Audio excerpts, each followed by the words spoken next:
अस्सलाम वालेकुम। चोई रफाकत एंड चोई नवीद उत्तम की छत है। यह परिंदा फड़ीता है, उत्ते पीले रंग ने।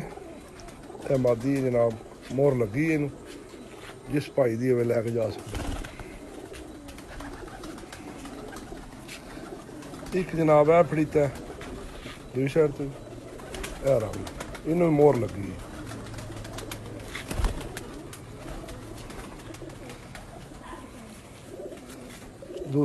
तीसरा कबूतर है फड़ीता है, इनू भी मोहर लगी है।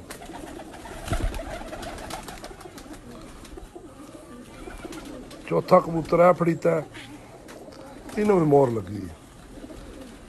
जिस भाई दे होण चारे परिंदे ये लैके जा सकता है। ये अपनी मोहर दस के जिथे दी लगी है